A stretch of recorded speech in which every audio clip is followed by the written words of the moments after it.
of it, the Oceanic Open Ladder's Wildcard. My name is Jake Hysterix, Aussie Penko, with Nathan Mendrix Mendez, of course. We're going to move into the next game now as we move to, of course, Abyss eSports White versus AnVaro. And Nathan, I just can't. I can't deal with last game. The hype train is rolling. Everyone knows it. Somebody's got to love their job, and you know what? Definitely, it's not a job. It's love, definitely there. We're just going to have a quick look at the promotion series, though, because so many great teams have come through this competition, such as Krispy Kreme Crew. These are the teams moving into the OCS that have fought so hard over different open ladders. We see Krispy Kreme Crew, they're coming from ACL. Legacy Genesis coming from OCE Weekly. Zero coming from Cyber Gaming, of course. Against All Odds Alpha and Alter Ego coming from the ranked fives. Fornot and Best Players Ocean were in the OCS last split. Been relegated back down to the OCS. See if they can fight to get into the OPL, of course. We're going to have to see when the time comes. But this is going to be for the last spot. There is one spot remaining, Mendrix, in the wildcards. These teams are all fighting for that spot into the OCS. Hopefully one day to go pro. Yeah, it will all be decided today. There's a lot of teams. I personally am looking at Team Storm, previously Team Passion Fruit, to really push through. I believe they're a fantastic contender for this wild card. And it's really going to be great to see what team does come through. I want to see how much they fight for it. I want to see big plays from all these teams. I don't want them just walking into the OCS. I want them to fight for it. And I mean, all teams are going to fight to it. As we move into the Champions Select, Abyss White going to be on the blue side, and we see AnVaro going to be on the red side. Haven't seen too much from AnVaro yet. A new team coming in, perhaps, or a team that just hasn't been too publicized over these couple of weeks.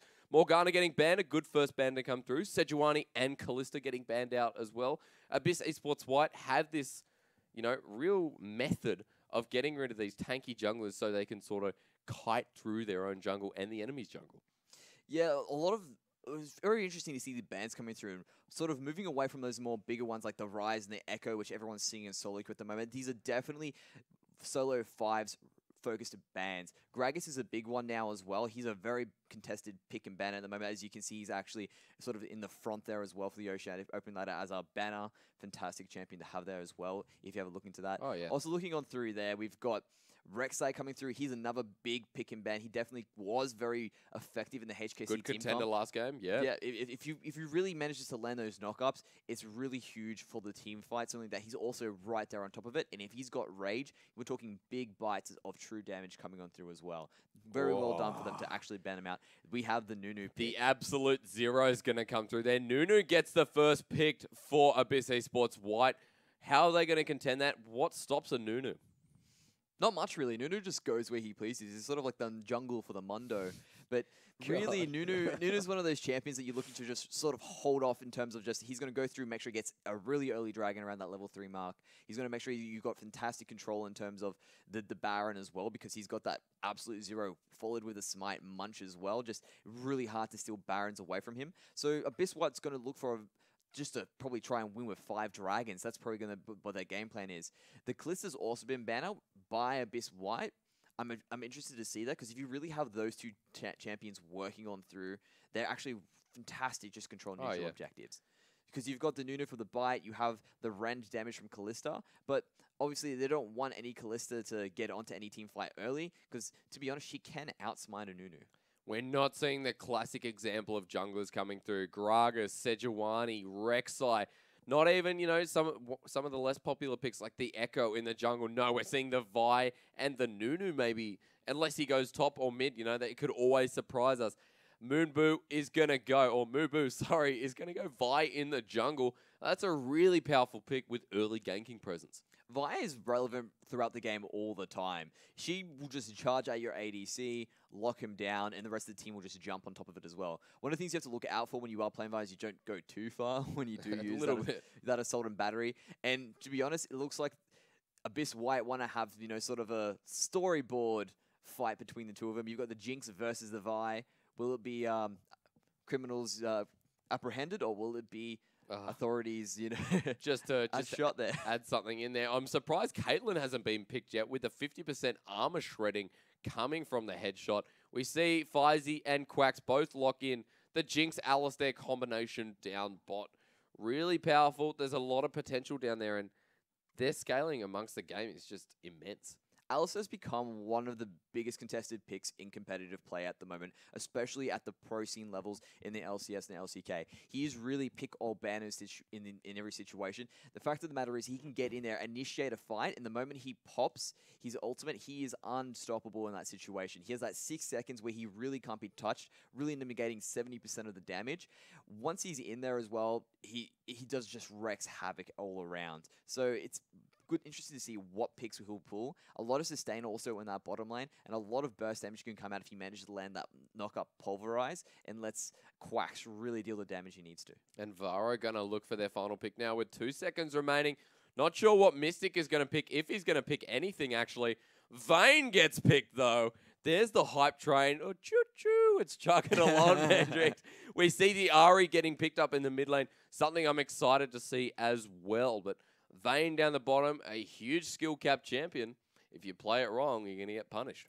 AnVaro is really painting the team that they have now. They have got a pick team. You have got the Vi to pick up any stragglers with her ultimate. You have the hooks coming through from Fresh as well. You've got the charms coming through from Ahri and the upfront damage from Vayne. Once she manages to get a pick off, 3 shots, boom, you're dead. AnVaro are really looking to get a pick comp and destroy them in that situation. Whereas Abyss White, they're going more for that neutral objective control team fight sort of situation. Yeah. They're going to sit there, just push down your lane. They've got sustain with Alistar, and they're really going to push through with that siege that Jinx has. Whereas AnVaro, well, they're going to sit in that jungle brush and wait for it. Is that Shen? I think that's got to be a bit trolly. A little bit. No. Shen gets picked up, and remember that he's been buffed in this last patch as well. His ultimate doesn't use as much energy, and his key comes a bit quicker. What else has been changed to Shen? So what they've done is they've made it so that the key strike scales over time. So it just goes like 9, 7, 6 seconds, I believe, or something around those lines. So basically, as he levels up, it slowly gets down, really increasing his split pushing potential. On top of that, they've also touched up his ultimate. I think they made sure there was a bit more cooldown reduction on that. That was a recent change as well. Another thing they've done is they've fixed up his taunt as well. As he scales that up with levels, the amount of energy it costs also goes down, really coming down as low as 80, that was a huge 80 energy. That used so much energy, and I'm actually surprised we don't see an Echo in this game either. He's thought he's going to be a very popular pick, but maybe not the same as last game. Instead, we see a Syndra getting picked for that mid lane, and Quacks going to show us how good his Syndra really is. Matrix and Quacks both going at it. Who wins out of that, Syndra or Ahri? Syndra will win early game. Will win the early game. She'll win the lane because she has so much pressure. She can really, once she gets her ultimate as well, if one misstep by Matrix, he's going to get blown up. The other thing you're looking at with Ahri is Ahri has a lot of sustain and kill potential themselves. They're sort of equal in that own regard, but Syndra has that early pressure. So once she manages to land a stun, she'll just drop another ball on top of your face, and really from there she's won the train. Whereas Matrix is going to look to sort of move around. He's got a lot of Kai potential because the recent changes to Ahri makes it that when she does throw out her Q, she's able to gain that little bit of extra movement speed as well. It's going to be a real big skill matchup in that mid lane. And the double teleport comes from this top lane. Blackstar versus Garaz. We see Shen and Maokai going head-to-head. This is going to be a pretty passive lane. Oh, these two tanks are just going to be hitting. They're going to be getting their wet noodles out from the pool and just smacking it around. Unless Shen builds Trinity Force. Now, I would love to see that. We would. I would. It'd be one of those things where, I've brought Shen back and he uses Triforce. Why not? Chances are he's going to build a Spirit Visage because, sadly, well, cooldown reduction for his ultimate also helps out against the Maokai. Maokai's one of those champions that never really leaves the meta. No. So, but he'll rotate, and of course Shen has double teleport, but Maokai does have teleport as well. He can rotate, and he makes such a big impact in those team fights. Yeah, well, that's the big advantage that Shen will have as the later the game goes, because he is really sort of almost a carry tank as time goes on, whereas Maokai is always relevant. He has fantastic team fight potential, but the key strike scaling up with more HP that Shen gets is really big. And on top of that, he doesn't need his teleport to push into lane, and as well, he doesn't need a ward to get into a team fight, which is what Maokai needs. Yeah. Unless he's got his home guards, and he also needs to pick. He really needs a lot of things to make it work. All Shen needs is his ultimate, and he can really make stuff happen. Definitely, and top lane's not the only place we're looking. Vi versus Nunu. I think both these junglers are going to try and invade. Oh, I think Nuna's going to invade. Vi's going to try and sort of look for those ganks that he's got there. Because Vi can do a really early dragon as well. She can do a dragon at level 3 if she plays it right, using her shields and juggling the damage as quickly as she can. Yeah. So both of them can really go through and pick up that early dragon. So they have to watch out to see how that pans out. Probably you'll see a Vi gank and a Nunu going for dragon. Vi gonna be everywhere. Nunu gonna be everywhere except maybe the lanes, but he still does gank these days. I mean, the snowball does a lot of damage. Already talked about Ari and Syndra, who are just gonna be powerhouses coming through this game. Remember the mid lane last game? You can't let them snowball, otherwise they're the real deciding factor. As well as the top laner, of course, stealing Baron. See if we see another Baron steal this game. Something to watch. The bottom lane, the two supports, Alistair and Thresh. Thresh maybe not as relevant as possibly a Lulu or maybe a Nautilus. Thresh is another champion that doesn't leave the meta. He's just one of those supports that's just going to stick around. He has so much utility in the fact that really that Dark Passage is just such a saver everywhere you go. Someone overextends, someone's caught out. No worries, buddy. Grab my lantern. You're good in that situation. On top of that, his ultimate gives so much zoning potential, so much utility as well. And another big thing, a hook, that pick out is always strong. Does a lot. Threshers can really carry in the support role. Has so much utility, of course, that prove me wrong there. See if Thresh can actually outplay the Alistair. Such a popular pick at the moment. His ultimate is pretty broken. Oh, it's naturally. It is serious. Even if he gets caught, it's amazing what he'll do there. He's just like, yeah, no worries. Let me just shrug off all your CC in this situation. You can come through and beat on me all you want. And let me just push away someone that does some damage, and I'll just knock everyone else off and slowly just make my way out of this fight. It's hard to really initiate on Alistar because generally wherever a support goes, there will be someone close by because they really do the buddy system when it comes for them warding. And even if you do pick him out, he will buy enough time for the rest of the team to come and pick up or clean up anything you've done if you blow too many cooldowns on him. Yeah, I mean, like, that's what people do in it. They want to get rid of the Alistair. They want to get rid of the CC. Shen is my focal point. It's just, I can't believe we're seeing a Shen come through. It's definitely the patch notes coming through that are going to affect him there. With all that, he's got a lot of, he's got a lot of map pressure, but at the same time, he's scary when he gets to that level 11 mark. Second level of the ult, the cooldown goes down substantially, and his Q deals a lot of damage by that stage. Oh, the big thing is the key strike. Just the longer he gets, the longer the game goes on, the more HP he builds. It just deals so much damage. Because it really can go through an actual like quarter HP an ADC once he gets a taunt on them. On top of all that, his taunt can hit multiple members if he does it really well. And another big thing that does is that halves attack damage. So what he'll do is he'll jump on your ADC, key strike them to the face, and then the ADC is still not even going to be doing that much damage to him. He really does have a lot of potential, and I'm really excited to see what he can bring out, because Shen's one of my personal favorites. Not one of mine, sadly. I don't know why. I just find him a bit sad sometimes. Hopefully this unsaddens Shen a little bit. No Echo this game. What do you think the thought was behind maybe not picking an Echo for either of the team comps? He's still a relatively new champion, and if you don't have the practice on him, you can just fail right flat on your face. But easy to play. Oh, he is easy to play to a degree because he's got those dashes. But in terms of when it comes to mastery, he's got a very high skill curve in that sort. So he's easy to play, sort of following the same sort of idea that Riot really has. Like, easy to pick up, hard to master. He is really the personification of that sort of ideal Riot has. And as we move into the first game now, or should I say the second game of the day, this is going to be Abyss eSports White versus AnVaro. And Abyss White, we've seen them play before, just like last time. Limited power, the team that had experience came through in the end. Got to see if Abyss White can do the same thing. They've got the experience. Can they manage to do this? Looks like an invade is going to be spotted coming through from AnVaro. Abyss White, some good wards to spot that out. Still going to stick around, though. Not sure if we'll see a lane swap this time around, but have to keep our eyes peeled, Mendrix. Whenever those wards go that far deep by a team, they're considering it. They're looking to see, okay, well, what are we going to do in this situation? Vayne may want a free lane up in the top. If they do a lane swap, that way she's not going to get bullied out by the range of Jinx or the poke that she has with her zap. But they really need to push on through because Nunu can really take a camp quickly if he wants to, and they're going to lose out on that blue buff if they hang around. But wisely, Abyss White are just going to pull away. They don't want to risk anything. No, they're not going to risk that, but then again, there is no ward coverage over there. It looks like Vayne actually could have been pulled out, so Abyss being safe, but might be a little bit sorry after this one. I think they could have picked out Vayne. Well, they could have, but then they would have been behind elsewhere around the map. It's one of those things where it's sort of like, well, is the reward worth it? We could have picked up Vayne in that situation, yes, but you know, it might have happened. She might have just decided to walk the long way.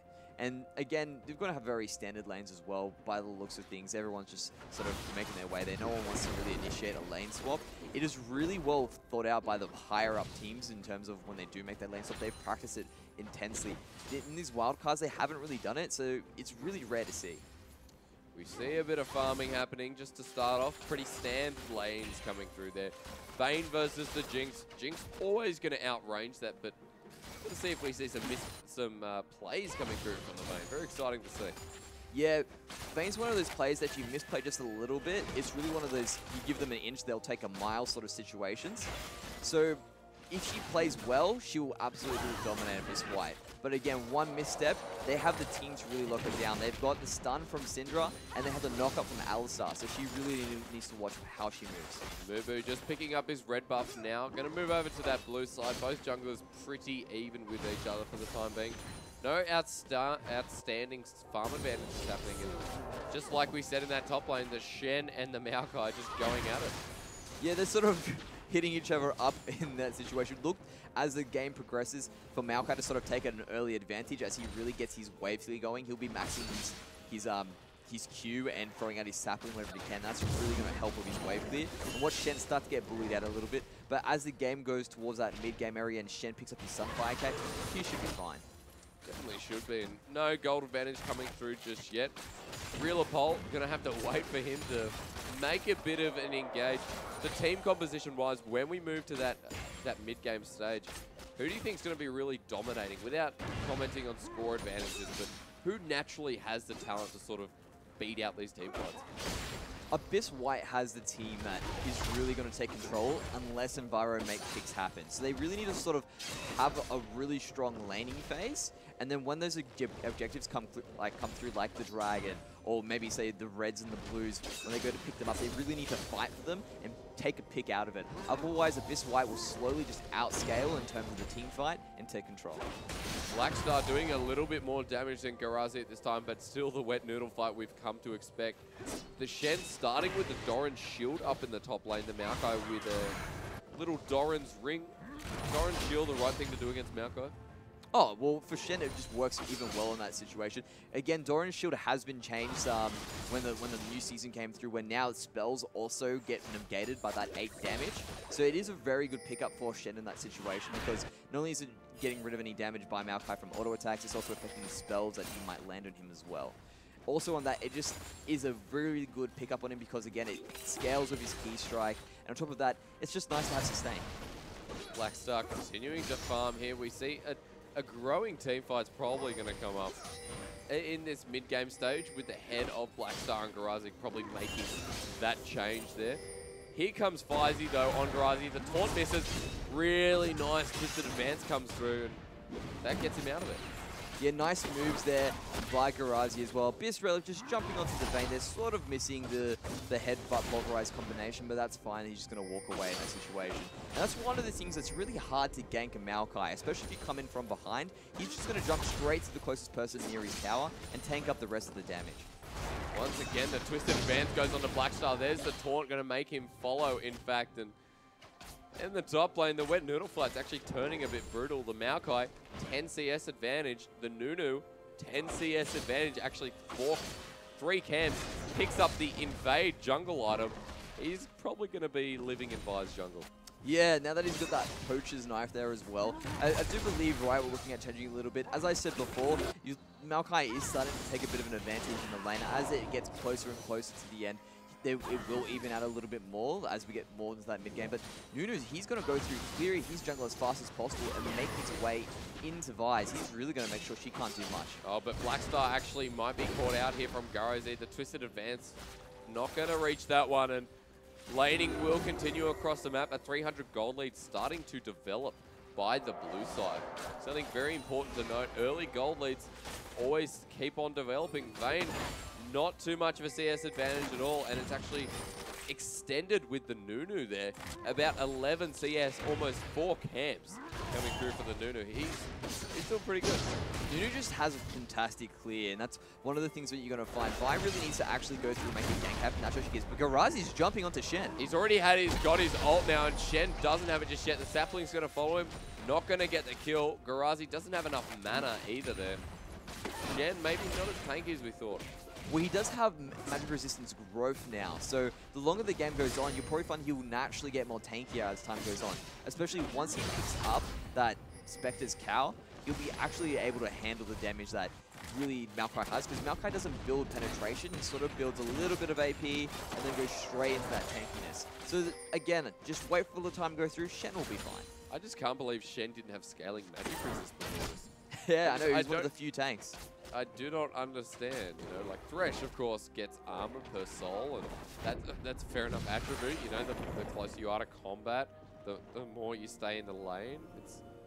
It's fair, but now that Blackstar has magic resist, I can't help but think maybe the Shen pick much more relevant than it was a couple of months ago. It's definitely viable now, especially if you are going up against those sort of magic sort of tanks up in that lane.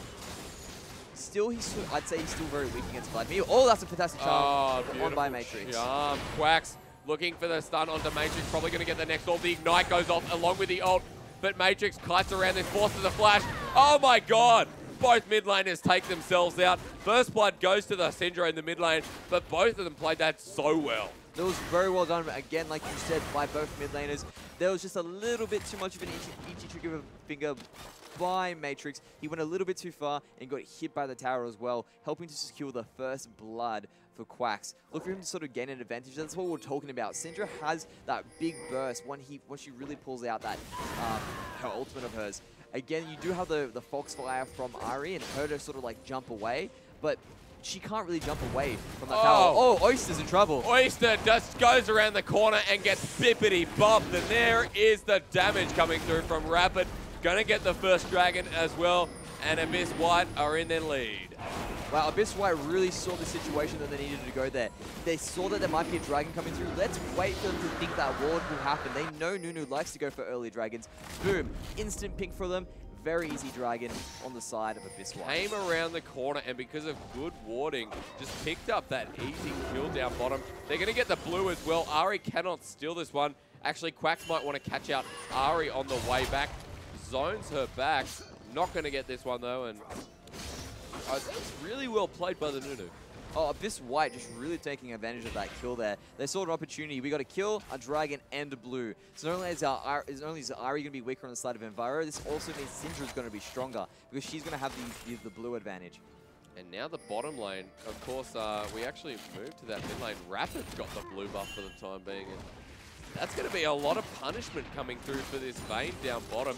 That infinite use of the rocket to poke, that infinite zap and grabs, probably going to be a bit of a problem. Blackstar and Garazi going at it again. And in the mid lane, Quacks looking for something there. The mid lane has never been so intense. Both mid laners can kill the other one. It's just a matter of who outplays who. Pretty much in that situation. Like I said before, it's a skill matchup. Oh, yeah. Currently at the moment, Matrix picked up 2 D rings and then followed it up there afterwards. He's got the outplay advantage in terms of the raw power. Fantastic jump. Good jump. Hitting onto her there, really making sure that she can't pull ahead.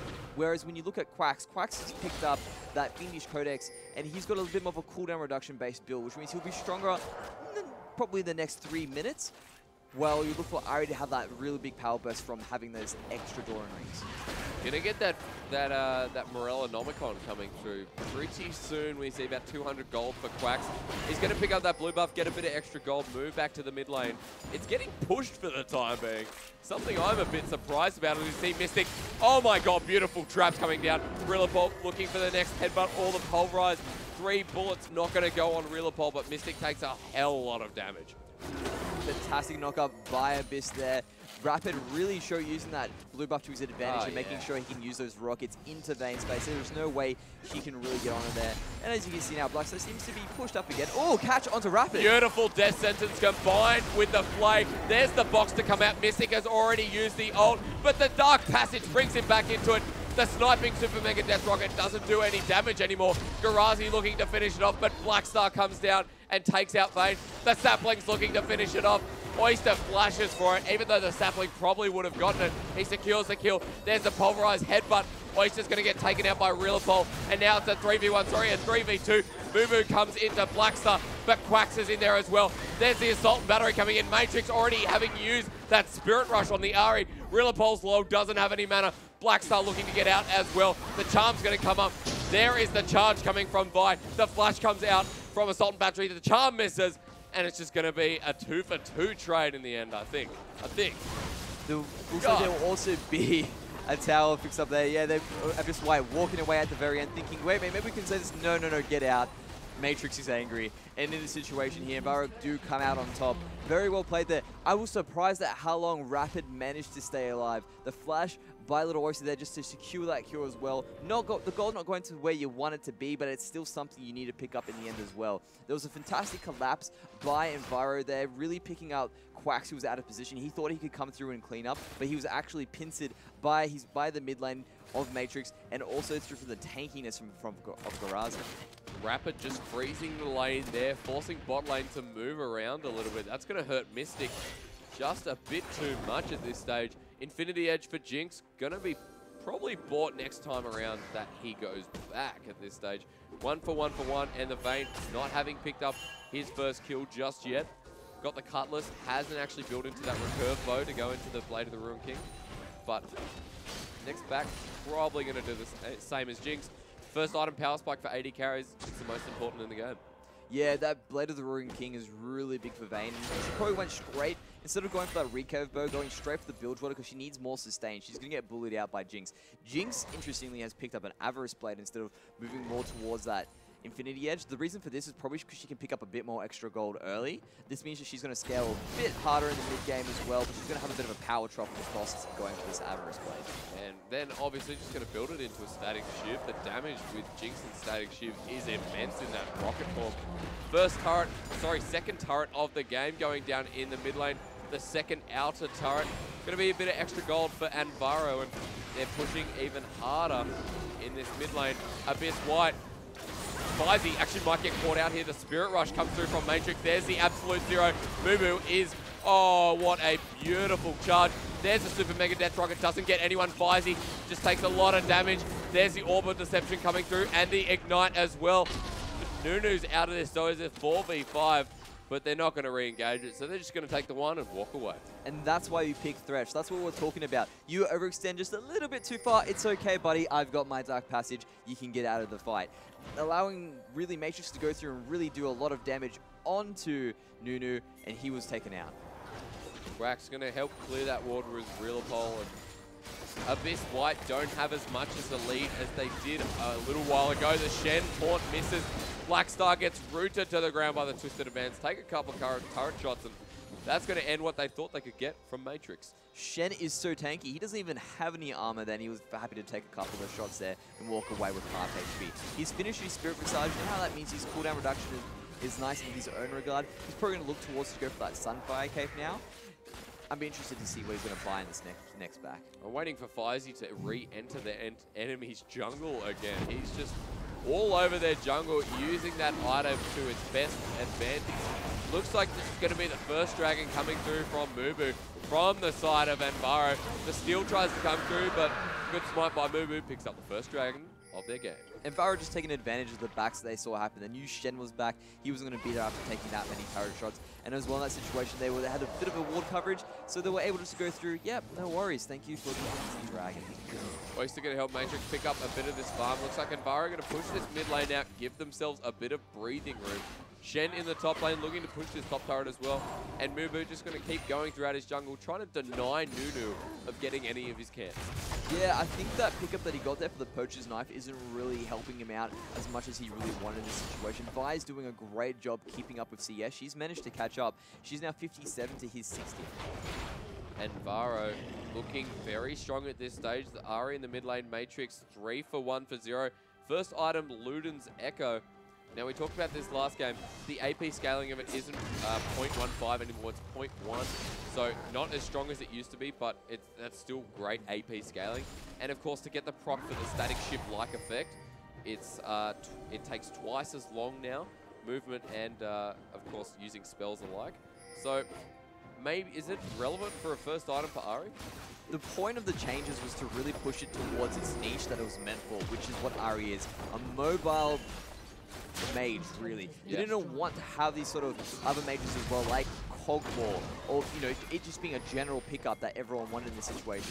Now that they've turned it down a little bit, now you'll find that more players like Syndra won't be picking it up because its utility was just too strong. It was giving enough damage that they needed, but then looked like they might have found Matrix. Oh no, never mind, there's a Dark Passage. Really nice Dark Passage to get him out. Fizzy was trying to play it a bit cheeky, as I say.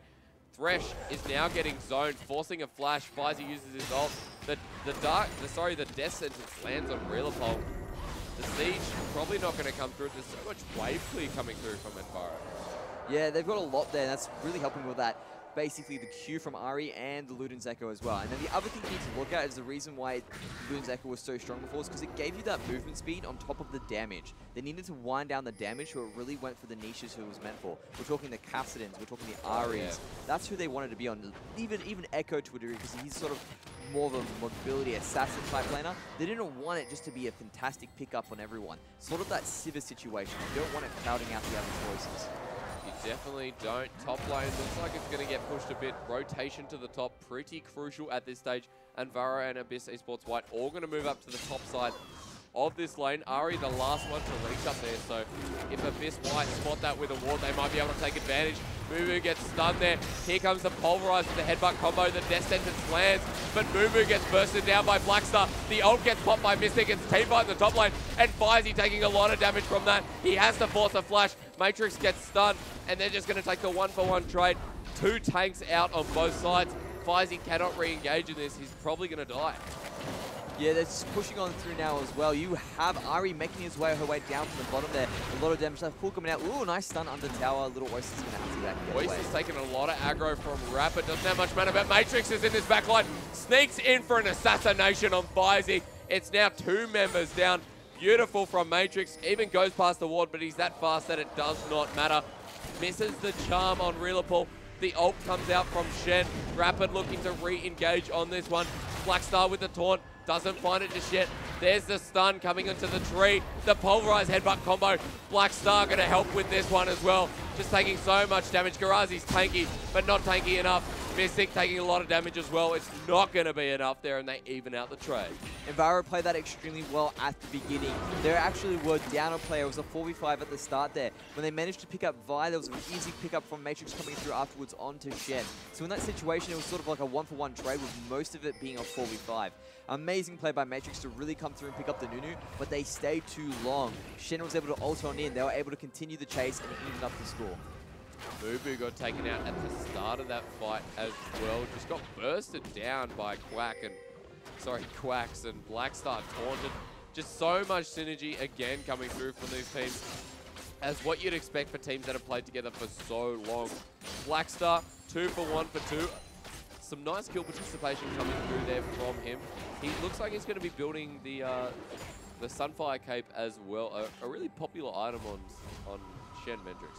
Yeah, Shen doesn't really have that much wave clear, so it's just a really big pickup on him. And again, it's just something that works well in terms of his kit because, well, once he's there, he's able to split push. It lets him really push through the tower faster, and it gives him that extra health that he needs to get his key strike stronger, so when he's going to go through and shred through towers and champions. And in relation to this heavy engaged Shen, looks like we're going to see a Righteous Glory come through from Garazi, already having built that Spectral Scout, probably to go into the Banshee Spell, or maybe go for the cooldown reduction. Get a bit of Spirit Visage as well. What do you think is going to happen? Probably go for the Spirit Visage because it really synergizes well with his passive, so the more spells going out, he gets free sustain. But Garazi's in trouble. They're going for him. Oh, Garazi doesn't realize that the rest of the team are coming up. There are the traps. He flashes over. The Absolute Zero doesn't hit anyone. Garazi doesn't have a flash here. There's the Pulverized Headbutt. The last hit comes to Rapid, and really good rotation. Going to secure the top turret as well. Yeah, he was sitting there for too long. You have to watch out for that taunt that Shen has. And once his ultimate wore off, it was all she wrote. Easy pickup for Abyss White and picking up that tower as well. But AnVaro, they're not going to waste this situation. They're going straight for that mid lane. They're going to pick up an extra bonus on there, getting that mid turret. But AnVaro is still going. You sort of have a base race situation. The dragon is up, just trading objectives across the map. Oh yeah, Abyss going to look for this top turret.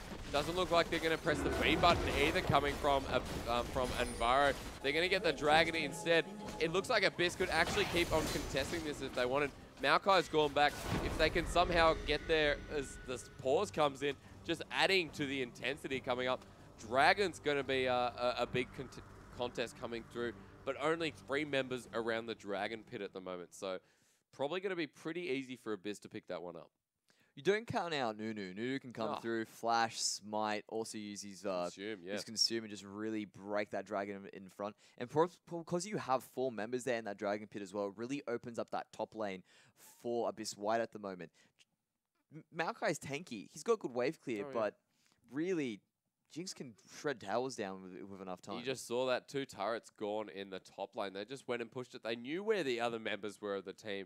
Abyss just said, okay, look, they're all going to rotate to Dragon. They've got our mid turret out, the first inner turret of the game as well. So that opens up a lot of advantages. Got to get their inner turret as well. So fair trade coming through. They're probably going to pick up Dragon quite easily, unless Nunu has anything to say with it. Absolute Zero not being up, doesn't have that much CC apart from the snowball. Consume Smite, the only way to go. Really, and he's probably going to blow a flash as well to actually get into there, and he'd have to, and that really leaves him vulnerable as well. So even if he does manage to pick up that dragon, it might be not worth in the concept that, well, he's sacrificing his life to do it. But first dragon of the game as well. Second dragon. So Second maybe not worth contesting and giving them another kill at this stage. It'll be the first dragon for AnVaro. If Abyss can maintain it, then sure, that's a great aspect, but not the end of the world if they can't steal this dragon. Oh, yeah. They've got a lot of options, really. That second dragon isn't that big in the grand scheme of things. No.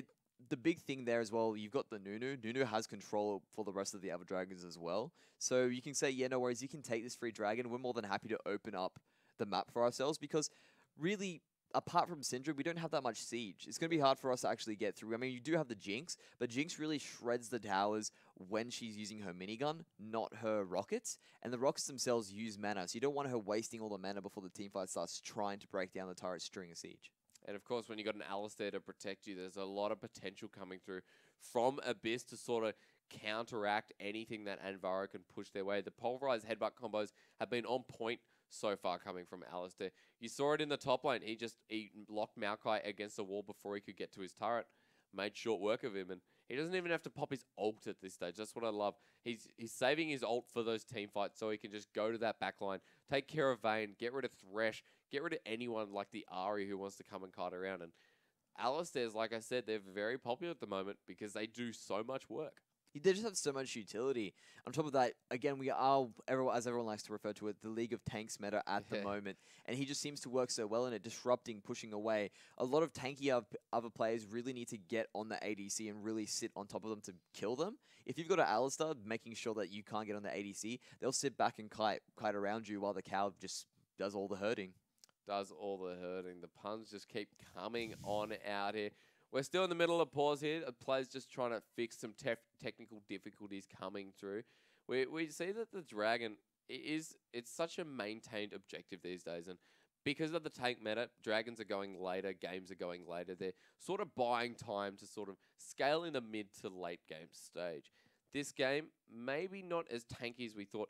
Nunu, probably going to be full tank coming through with Cinderhulk, has got a Sightstone for his team, as well as the Vi actually went Cinderhulk as well with the Sightstone. Do you think we'll see Vi maybe building into a Trinity Force, or probably just go full tank? She'll probably just go full tank because she wants to really just jump on top of the Jinx, really not get blown up by a Mega Death Rack and her normal damage. And when everyone jumps into it as well, it's really one of those things where you don't want to die instantly when you initiate the fight. Definitely don't. As we move back into the game, a charm hits Blackstar. As we said, the Dragon probably not going to be contested.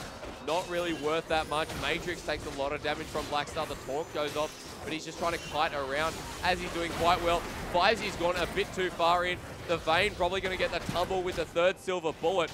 No vision in that bush just yet. Mobo looking to get it. He gets the ult on Fizzy. The Shen ult comes through. There's the death sentence coming through. The Flay gets Blackstar, but the Thresh gets taken out as well. Rapid somehow have just turned this around. Mystic takes a one hit too many. The Red has slowed him down, but Karazi, wow, the damage takes out Jinx. He's now looking for Quacks. Matrix re-initiates on this one. Reelapol doesn't have his ult at this stage. Matrix is godlike, and Mystic is still alive. Looks like Abyss we're going to turn that around with the Jinx, but Matrix, Karazi, and Mystic just played that too well. Maokai is just so strong in these mid-game fights. If he's able to sit there and channel a full ultimate and you're still standing in it, you're going to be sure someone's going to blow up. And that's what happened there. AnVaro went a little bit too far in that situation. really looked like Mobu was still tanky enough to go on through, but once the damage with the Ignite and the ultimate by Syndra, she was deleted. In that situation, Thresh was just an easy pickup as well. They had everything they needed. All they needed to do was really back off that situation. They thought they had to fight because Mystic was low, but then again, you have a tree, and the tree is strong. The tree is so very strong. Ari in the middle lane is something that these middle lanes are the focal point of every game, because if the mid lane is fed, they just carry the tides of the game. 7 for 1, Ari is doing exactly that. Luden's Echo first item. Abyssal Scepter second item as Abyss picks up their 4th turret of the game, actually making it a 1k gold lead to start off, so they're still in the game. But coming back to my point, we see a needlessly large rod coming out.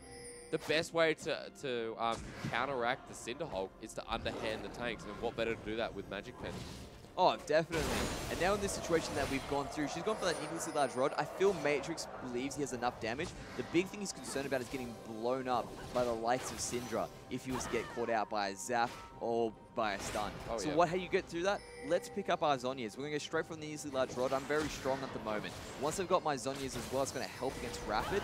And AnVaro just have control at the moment. They're pushing on through and just taking objectives. So you just got to remember that maybe it actually could be something else. A Death Sentence missed there. Blackstar comes in with a flash taunt, gets that backline, and a fight in the jungle might be exactly what Abyss want here. Mumo's in that backline, but taking so much damage. Garazi takes a zap to the face. The Syndra ult goes through, doesn't finish it off, but an auto attack does. The flash from Faizy with the snowball. The Super Mega Death Rocket splash goes on to Mystic. The charm comes through. Ari trying to 1v4 this, has to run away. The Syndra orb misses. Reelapol looks for the pulverize with the headbutt. Not going to find it. Faizy too low to go in here. Black Stars behind them. Oh, the punishment from Matrix. Doesn't have enough mana, but has enough to finish off the Spirit Rush. Here's the top turret. And as I say, here it is. Look at it. It's going to go down very quickly. Black Star's behind that turret. This fight just keeps on going on. Black Star takes too many turret hits. The Death Sentence lands. The Flay does not. The Charm does not.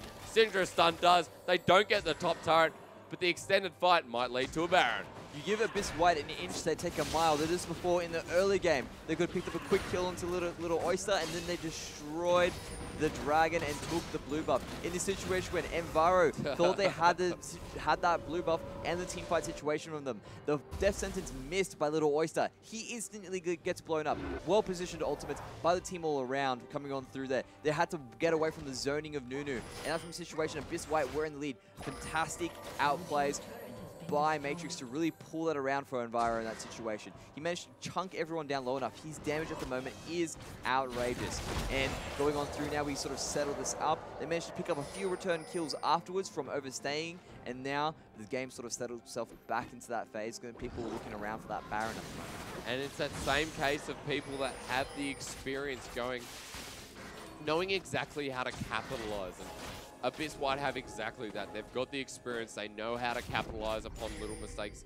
They know their engages when they're wrong, when they're right. And so far, AnVaro look pretty strong and are doing very well, but Abyss showing that they have no lack of experience. Yeah, these chokes that they're fighting in are just, I'm not sure why they're trying to walk themselves into it. It just makes it easier for Shen to pick up 3-man taunts and really cut the damage of the team in half when he gets on top of them. But it's going to be interesting to see. Nice little challenge, but he's so tanky, it felt like he took no damage then. Oh, he's the two item power spike coming through from Shen. Two of his core items, Spirit Visage and the Sunfire Cape coming through. Next item could be a Warmogs, maybe even a Righteous Glory actually already picked up by the Alistair, so no need to pick up that one. And of course the Aegus getting picked up by Nunu. I'd say he'd probably be looking more towards a Banshee's Veil because Matrix is so big at the moment. Another good pickup is that Randuin's Omen. It's just fantastic on Shen. Probably look for him to round it up with a Thornmail. Make sure that Vayne, even though she's got that true damage, she's going to get hit back every time she tries to hit Shen. But you know what the problem is coming through from AnVaro is that Matrix has all the kills. 8 out of 10 kills, all onto AnVaro. He's got 9 out of 10 kill participation, but with the kills not split evenly amongst the team of AnVaro, you can just see Abyss White why they're persisting so much. You've got nicely split between the mid laner, the top laner, and the AD carry, with the jungler and the support just helping out how they can. Yeah, but the thing is that with Vayne doesn't really need her 3-item power spike to really get going. The longer the game goes on, she's strong anyway. With Ari, if she manages to get one decent charm on either Quacked or Rapid, watch them drop. That's what you have to look for. And that instantly turns the advantage in AnVaro anyway. It's a good place to have all your money, but the problem is, again, it is your eggs all in one basket. Oh, the zap and the taunt coming through. Dark Passage to secure him. Not going to have a fight, but Blackstar is waiting for this opportunity. I think Matrix is thinking pretty highly of himself right now. He does so much damage. I'm going to sense that a Baron's going to be coming through sometime soon in the near future. When it comes up, it is actually up, not 18, it's 28 minutes. We will see a contest for the Dragon probably happening sometime soon as well. So many objectives up, just both teams don't know how to go about it just yet. At the moment, it's the chess game. Everyone's moving their pieces around the best they can. There is a lot of minions in the bottom lane. Abyss White might take a Baron with this. Maybe. Maybe. Maybe, as we see. We've got a backup from Thrash as well. This is really bad. They don't have any wards to see what's happening. They see Maokai there, they start. They're going to get quite an easy Baron unless they can. There is a ward at that back line behind the Baron's head there. Boo wants to use that Assault and Battery to come into the fight, but Blackstar actually goes out of the pit. The ult goes onto Rapid. The Shen ult is on Rapid as well, but he's taking a lot of damage here. Wow, the splash damage coming through. Little Oyster almost dies here. Shen going to try and finish that one up, but the shield comes through. Actually baits a little bit. Realipo's the only one alive. It's a 4v2 here. Blackstar probably going to die to a tumble. The Silver Bullet's going to finish it off. Mystic gets on a killing spree that fight. Realipo going to take the charm. Actually, no, dodges it quite nicely, but the damage coming through. Oh, just too much. Now, AnVaro, as I said before, you know, maybe the experience is coming through from Abyss White, but no. AnVaro doing so well. They capitalized on that well. Boo used his Assault and Battery on the right target. They're going to pick up Baron. The game's just turned in their favor. Yeah, these Barons towards that 25 to 30 minute mark are such a coin flip in these situations. They thought they had enough of an advantage with that massive minion wave down the bottom lane and perhaps with Thresh backing. In that situation, he managed to cancel the back in time. He was able to get there as well. An amazing collapse by AnVaro. The teleport was up.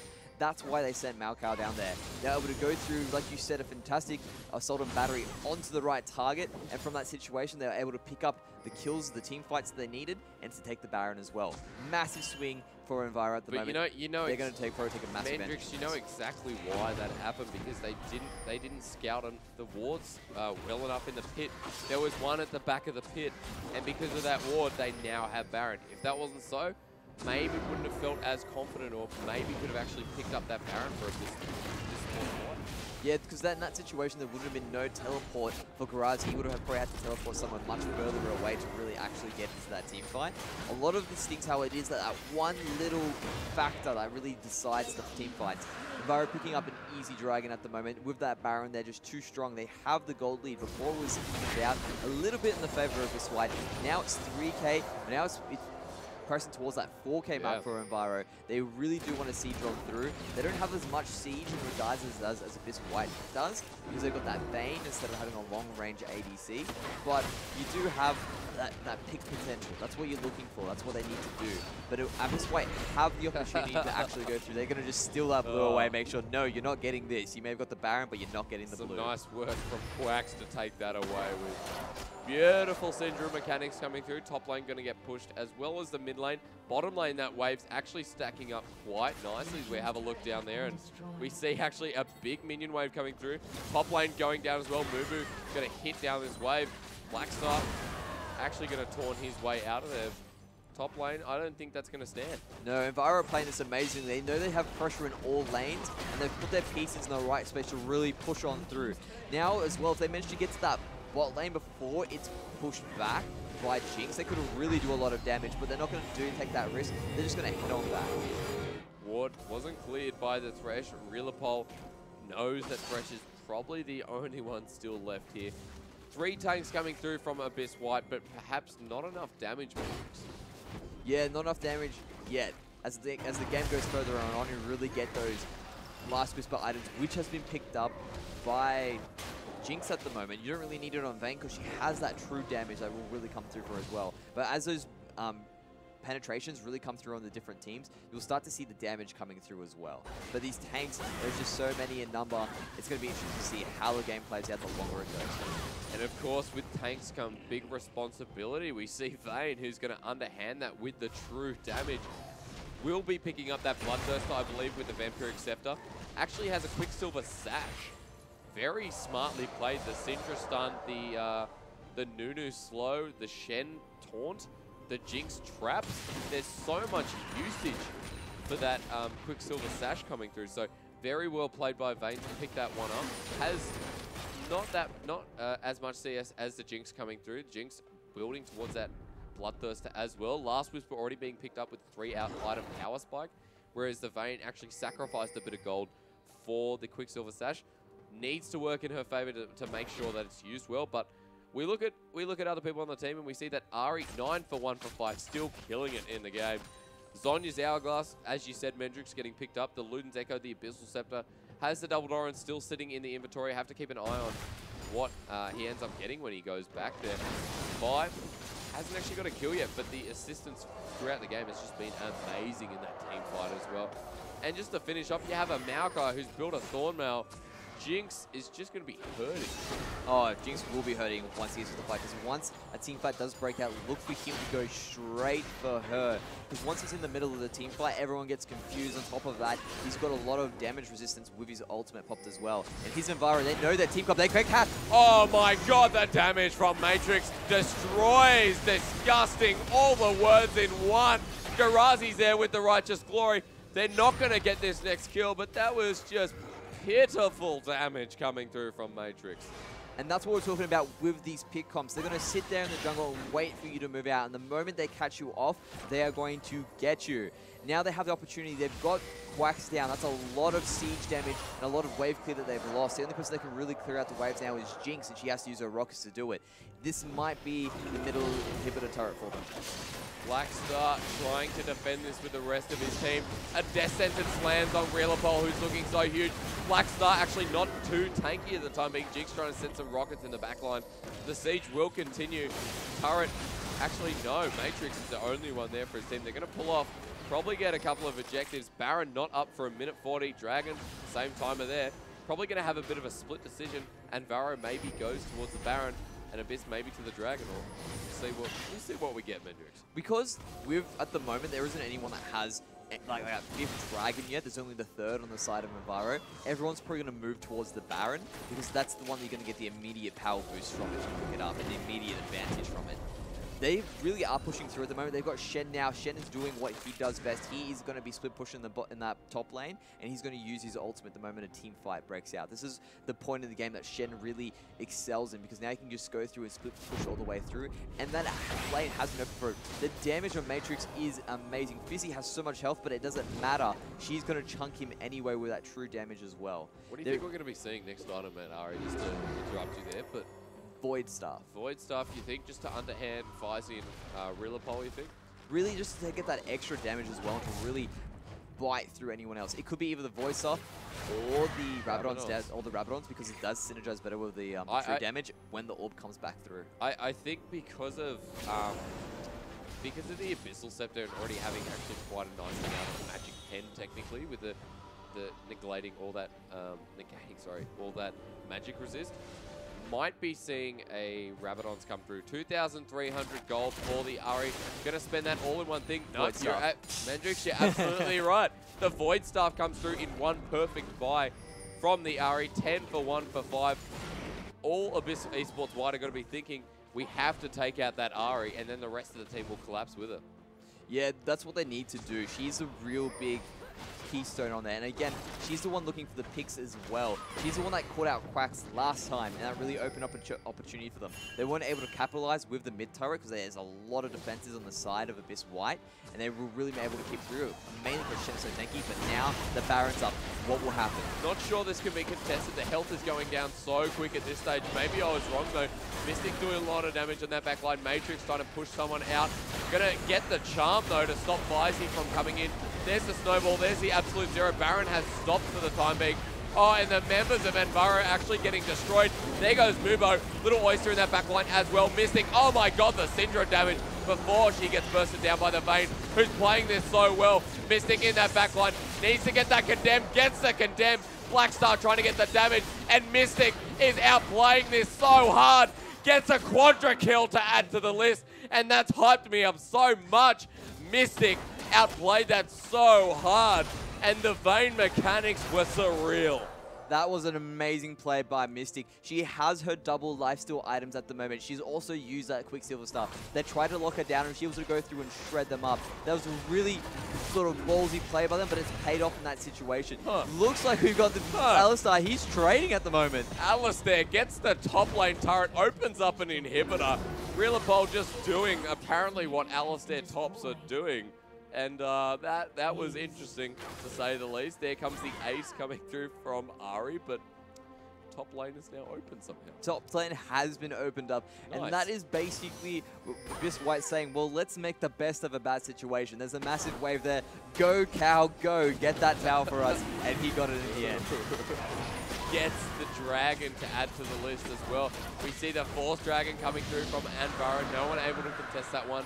Doesn't look like Feisty's quick enough to contest this. Mumu gets it with ease. And the Vi, as you said, hasn't actually built any damage. Went for the Aegis, moved into the Randuins, and finished off with the Locket. Yeah, well, the Locket's a really good pick as well. It helps out a lot against Nunu, and it helps out a lot against Syndra as well. You do not underestimate the power of an Aegis, guys. If you see a poking mid laner, pick it up. It is fantastic if you're a support because it just does so much work. Also looking on through as well now, that's the 4th dragon for AnVaro. They have a win condition on the next one. So Abyss White could be forced to make a choice the next time the Baron and the Dragon are up at the same time.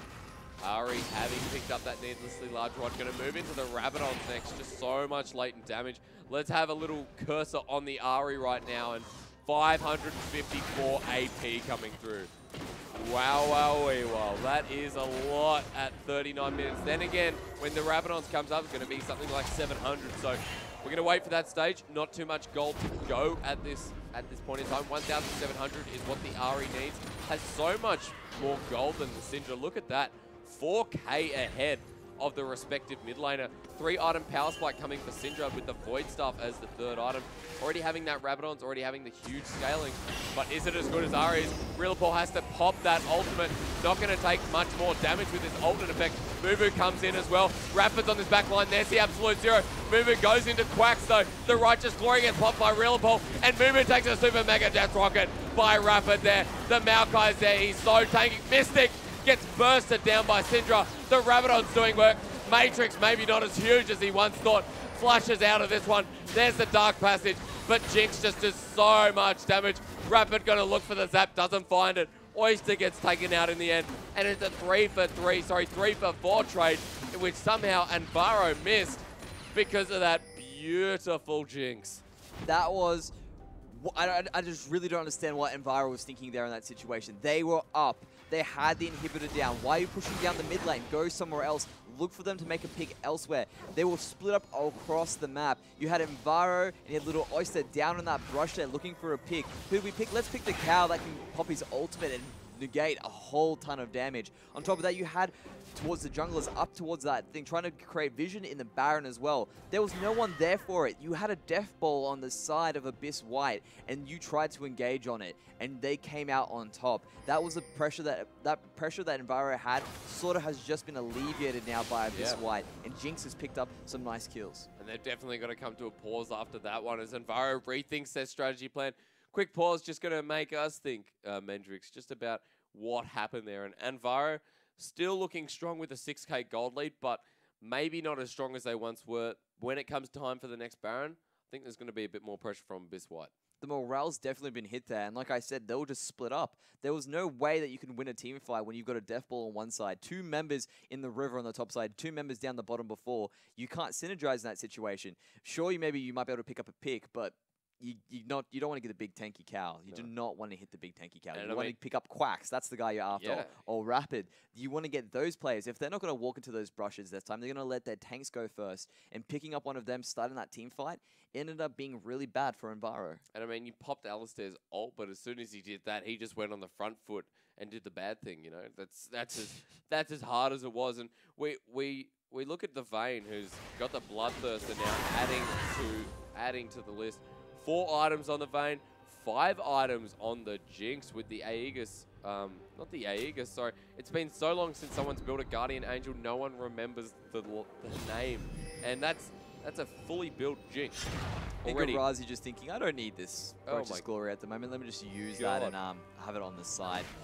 Everyone's just positioning around that Baron. There is mid lane pressure by Abyss White at the moment, but that's the problem with having the middle inhibitor down. It's okay, you just push it out. It's close enough to Baron. If they start it, we can engage and be back in time to stop the creeps from pushing through. Something I haven't noticed is the fact that Jinx has 368 CS. The Vayne 100 CS behind. Ari 50 CS ahead. Pops the ultimate here on Fizzy. Wow, the damage coming through with the Rabadons. You look at the Ari, and this is her moment to shine. Alistair actually gets everyone there with the Syndra, and Abyss White absolutely collapsed on everyone. Rapids here, demolitioning everyone. My God, a triple kill for the Jinx. Gonna take out Maokai as well. Quacks gets that one, and Mobo tries to go back, gets stopped by the Nunu. That, Mendrix, what happened there? Okay, so this is the same situation that happened again. AnVaro were a bit split. They weren't as split as in that situation again, but they were still split. There was, as Mobo is dying, he's trying to get away. He's been very cheeky at the moment. Very cheeky indeed. He can do this. He's got this. He's gone. Back to the team fight. That went so bad for AnVaro.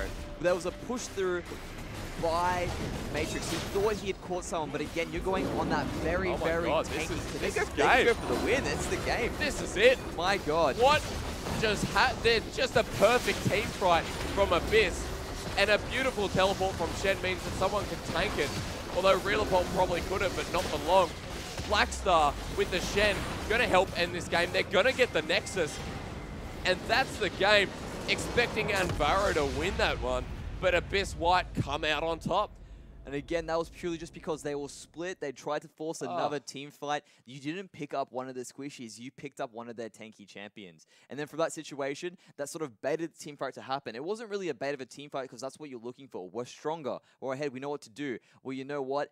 That's why people are picking Alistair at the moment. That 4-man knockup oh my God, the won them the fight. Rapid, with that 368 lead, just was fantastic, and it did so much work. And the Syndra. And that's it. The Syndra stun, you gotta admit the Pulverize came through, but at the same time, that orb just sliced through everyone. Did a lot of damage, continued the stun, the Pulverize from Alistair, and with that synergy coming through from their team, that's why Abyss White are the more experienced, because they knew exactly where to fight. They waited in the jungle. The enemy came in, and AnVaro just got shredded to pieces. Yeah, and that's what I was saying. I didn't like how they were trying to force these fights in these jungle areas, in these chokes, which really allows all the AoE damage for Abyss White to come on through in that situation. And although like it was just a fantastic team fight all around. Once that knockup went through, the damage from Rapid was amazing. He went through, he committed and made sure that that team fight was in their favor, and that was it. They smelt weakless, they went for the jugular and won the game. They definitely did, and of course, that's going to be it for AnVaro for the time being, of course, Mendrix. Every team wants a spot into the OCS. That's why Wildcard is so important. It's the very last spot coming in, and all the teams are fighting very hard for it. So make sure you don't go anywhere for ACL's coverage of the Wildcard. We'll be right back.